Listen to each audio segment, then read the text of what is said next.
Letter from Birmingham Jail, April 16th, 1963. My dear fellow clergymen, while confined here in the Birmingham City Jail, I came across your recent statement calling my present activities unwise and untimely. Seldom do I pause to answer criticism of my work and ideas. If I sought to answer all the criticisms that come across my desk, my secretaries would have little time for anything other than such correspondence in the course of the day, and I would have no time for constructive work. But since I feel that you are men of genuine good will and that your criticisms are sincerely set forth, I want to try to answer your statement in what I hope will be patient and reasonable terms. I think I should indicate why I am here in Birmingham, since you have been influenced by the new view which argues against outsiders coming in. I have the honor of serving as president of the Southern Christian Leadership Conference, an organization operating in every southern state with headquarters in Atlanta, Georgia. We have some 85 affiliated organizations across the South, and one of them in the Atlanta Christian Movement for Human Rights. Frequently, we share staff, educational, and financial resources with our affiliates. Several months ago, the affiliate here in Birmingham asked us to be on call to engage in a nonviolent direct action program, if such were deemed necessary. We readily consented, and when the hour came, we lived up to our promise. So I, along with several members of my staff, am here because I was invited here. I am here because I have organizational ties here. But more basically, I am in Birmingham because injustice is here. Just as the prophets of the 8th century BC left their villages and carried their "Thus saith the Lord" far beyond the boundaries of their hometowns, and just as the Apostle Paul left his village of Tarsus and carried the gospel of Jesus Christ to the far corners of the Greco-Roman world, so am I compelled to carry the gospel of freedom beyond my own home. Like Paul, I must constantly respond to the Macedonian call for aid. Moreover, I am cognizant of the interrelatedness of all communities and states. I cannot sit idly by in Atlanta and not be concerned about what happens in Birmingham.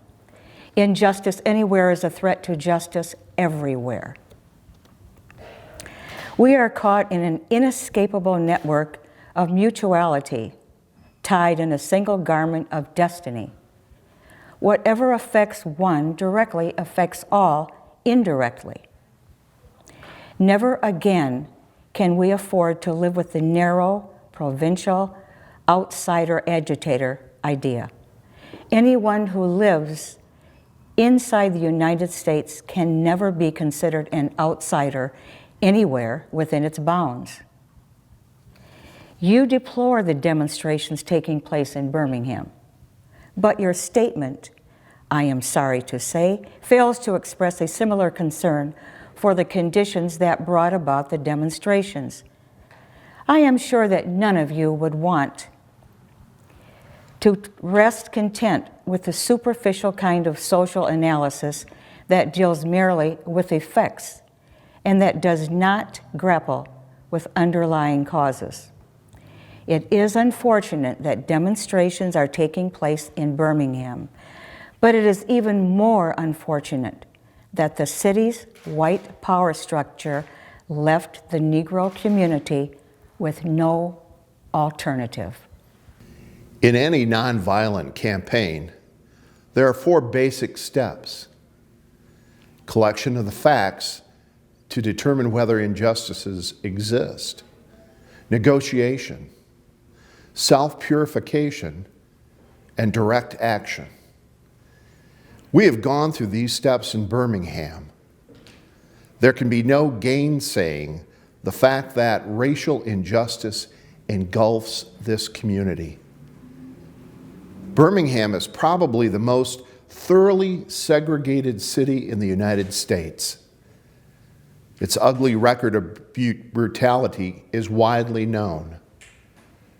Negroes have experienced grossly unjust treatment in the courts. There have been more unsolved bombings of Negro homes and churches in Birmingham than in any other city in the nation. These are the hard, brutal facts of the case. On the basis of these conditions, Negro leaders sought to negotiate with the city fathers, but the latter consistently refused to engage in good faith negotiation. Then, last September, came the opportunity to talk with leaders of Birmingham's economic community. In the course of the negotiations, certain promises were made by the merchants. For example, to remove the store's humiliating racial signs. On the basis of these promises, the Reverend Fred Shuttlesworth and the leaders of the Alabama Christian Movement for Human Rights agreed to a moratorium on all demonstrations. As the week and months went by, we realized that we were the victims of a broken promise. A few signs, briefly removed, returned. The others remained.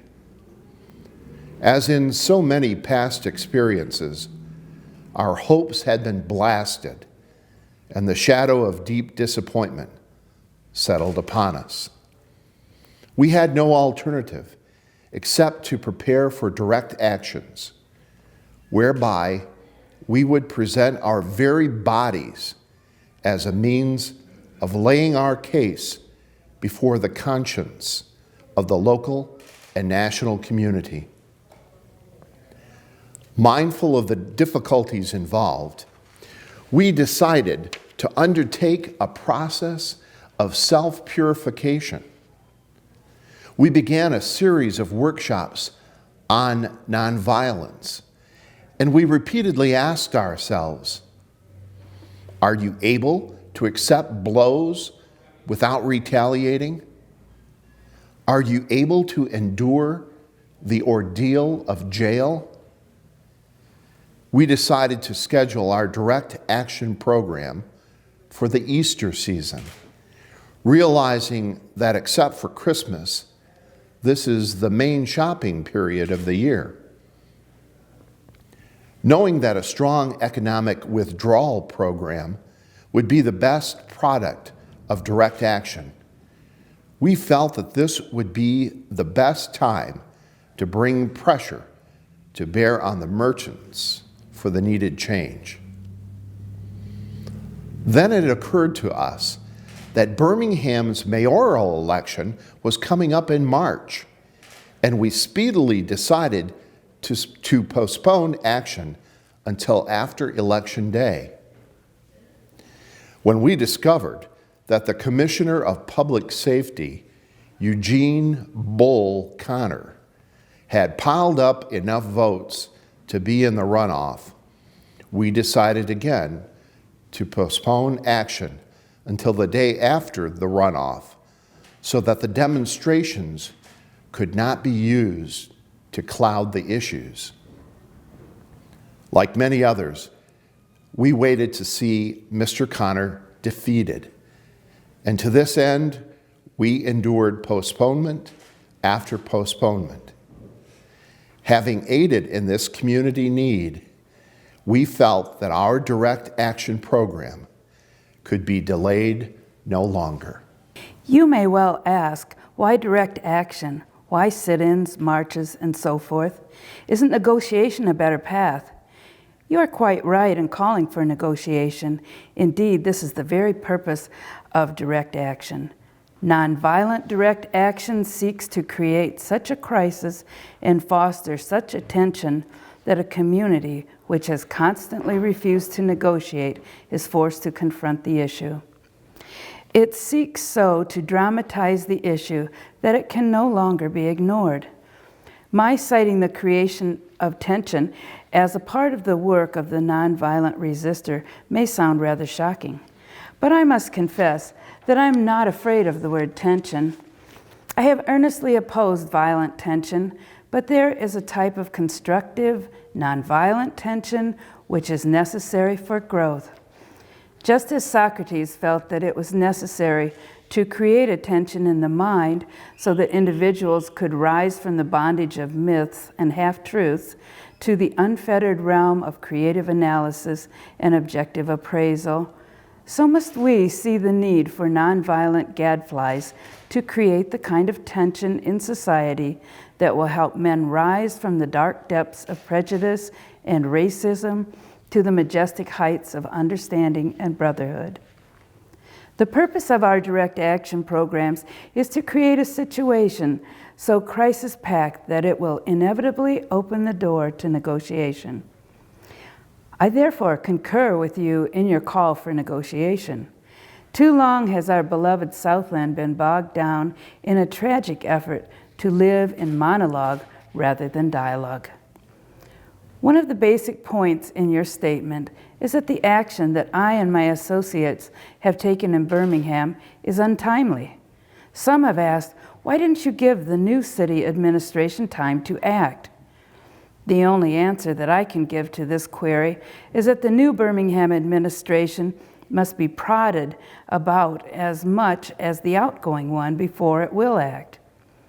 We are sadly mistaken if we feel that the election of Albert Boutwell as mayor will bring the millennium to Birmingham.